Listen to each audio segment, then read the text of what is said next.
हाथ मलते रह जाना। उदयपुर गांव में सोमदत्त नाम का एक किसान रहता था।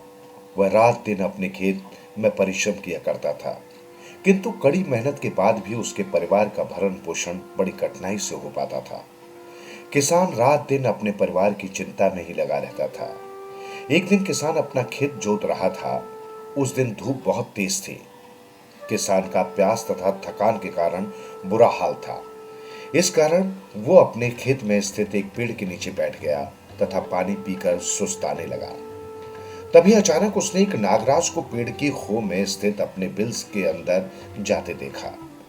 नागराज को देखते ही किसान ने हाथ जोड़ लिए। उसने सोचा, मेरे खेत में नागराज का वास है और इसका मुझे पता भी नहीं था। हो न हो मेरी दरिद्रता का कारण यही है कि मैंने आज तक नागराज की सेवा नहीं की। ऐसा सोचकर वो किसान भागा भागा अपने घर की ओर गया और अपनी पत्नी से एक कटोरे में थोड़ा सा दूध मांगा। सोमदत्त की पत्नी सावित्री एक भली औरत थी। उसने तुरंत ही अपने 6 माह के पुत्र के लिए बचा कर रखा हुआ दूध नागराज की सेवा के लिए सोमदत्त को दे दिया। सोमदत्त दूध लेकर प्रसन्न मन से अपने खेत में आया और नागराज के बिल के आगे कटोरा रख दिया। कुछ देर बाद नागराज बाहर निकले और कटोरे का सारा दूध पी गए। उनके जाने के बाद किसान जब कटोरा उठाने पहुंचा तो उसे ये देख आश्चर्य मिश्रित प्रसन्नता हुई कि कटोरे में दूध के स्थान पर सोने की अशर्फी पड़ी है। किसान खुशी खुशी घर आ गया। उसने अशर्फी को बेचकर अपने तथा अपने बच्चों के लिए खाने तथा पहनने का सामान खरीदा। इस प्रकार किसान के दिन फिरने लगे। वो प्रतिदिन नाग देवता को दूध पिलाता और नाग देवता उसके बदले उसे सोने की अशर्फी देते। इसी प्रकार दिन गुजरने लगे। एक दिन किसान को अपने एक मित्र के विवाह उत्सव में पास के गांव में जाना पड़ा।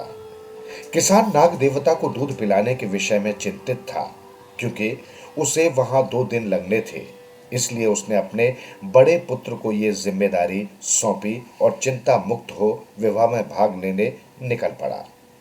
सुबह के समय किसान का पुत्र कटोरे में दूध लेकर खेत में पहुंचा। उसने कटोरा बिल के पास रखा और कुछ दूर जाकर खड़ा हो गया। कुछ देर बाद नाग देवता बाहर निकले और दूध पीकर तथा अशर्फी उगल कर चले गए। सोमदत्त के पुत्र ने यह देखा तो उसे बड़ा आश्चर्य हुआ। वो कटोरा तथा अशर्फी लेकर घर लौट आया। रात के समय पलंग पर लेटे लेटे उसे ये विचार आया कि मेरे पिता तो मूर्ख हैं। इतने दिनों से नाग देवता को दूध पिला रहे हैं और एक एक अशर्फी ही प्राप्त कर रहे हैं। हो न हो नाग के बिल के अंदर अशर्फियों का खजाना है।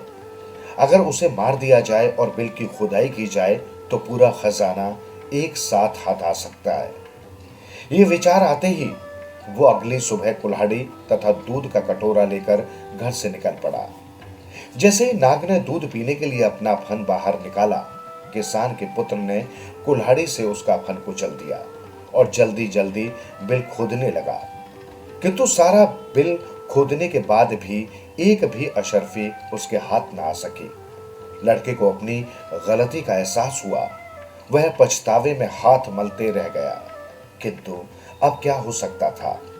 वो अशर्फी तो नाग देवता का आशीर्वाद थी, जिसे वो दूध पीने के बाद अपने शरीर द्वारा उत्पन्न करके देते थे। किसान का पुत्र दुखी मन से वापस लौट आया। इस कहानी से हमें ये सीख मिलती है, अधिक पाने की चाह में थोड़े को भी गवा देना मूर्खता है।